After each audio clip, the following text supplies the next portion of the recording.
And now we learn from an article that was recently posted by Paul Joseph Watson that the assault on Syria matches the Brookings Institute regime change strategy. The article featured now at INFOWARS.com.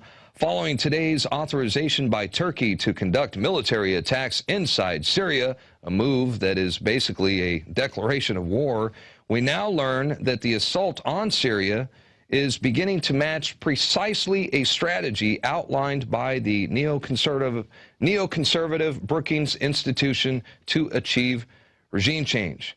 Yeah, the Brookings Institute is widely acknowledged as the most influential think tank in the United States. And it has outlined a plan to use humanitarian concerns, basically a Trojan horse disguised as an ambulance, as a manufactured justification to conduct military operations in Syria.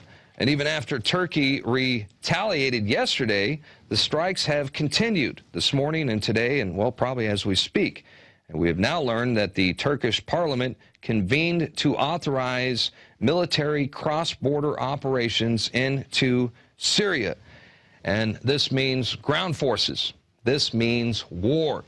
And, you know, this could escalate. Look, the United States and NATO, they're on Turkey's side, even though they armed, you know, the Syrian rebels who launched the attack against the Turkish civilians. You know, this has false flag written all over it. But as we all know, Russia is on Syria's side, and that has a potential conflict with Russia. Well, that conflict is all too real. Let's hope it doesn't happen.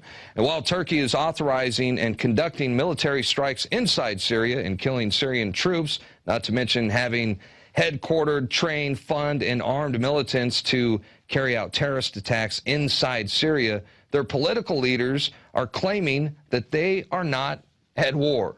It kind of reminds me of that scene from, you know, the movie Mars Attacks, where the aliens are telling everyone, you know, don't run, we're your friends. And at the same time, they're bombing everyone and destroying the city. Yeah, it kind of reminds me of that. So again, that story is available right now on INFOWARS.com. Another interesting related article by Tony Cartolucci, Turkey attempts to trigger war versus Syria.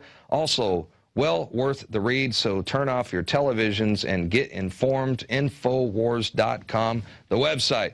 And it looks like this may be the final domino to fall in a coordinated effort to take down both Syria and Iran.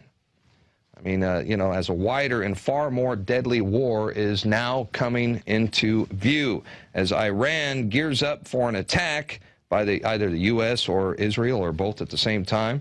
And the U.S. and its partners escalate proxy wars inside Iran and Syria and fan the flames of a conflict in northern Africa. The global elite and their corporate and bankster partners are determined to force on Iran the same fate suffered by Iraq. And, yeah, well, invading Iraq was kind of like, I don't know, kind of like going to war with Ethiopia. I mean, basically, Iraq had no army to speak of. They had no navy. Their military was completely depleted, especially following Gulf War I and 10-plus years of sanctions. They were basically defenseless. But Iran's not going to be a cakewalk. Iran, that is a different story. I mean, these guys, you mess with them, these guys are ready to rumble. They are heavily armed and equipped and determined to defend themselves once provoked. And, you know, we know Russia and China could very well end up on their side. After all, Russia, they are completely encircled by the United States right now, and they're not too happy about it. So we are definitely seeing wars and rumors of war.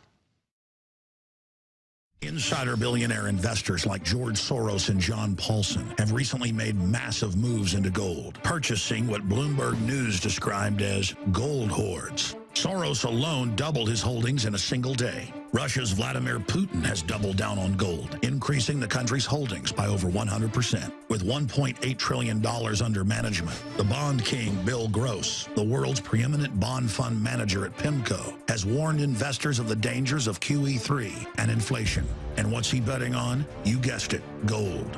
Friends, this is Alex Jones for MidasResources.com. For more than 15 years, I have exclusively used Midas Resources for all my precious metal needs. Whether it's bullion or collectibles you're looking for, Midas Resources is simply the best. I own my gold as a hedge against inflation. This Federal Reserve fiat currency could go the way of the Deutschmark and the Weimar Republic anytime. In these historically dangerous times, it makes sense to physically hold gold and silver. Midas already has some of the best deals in the industry. But if you give them a call and mention the radio special, they will give you a list of the day's super specials. Midas brokers are standing by to answer all your questions at 800-686-2237. They also have a lot of informative free literature explaining the opportunities and risk of holding precious metals. They are ready to answer your questions at 800-686-2237.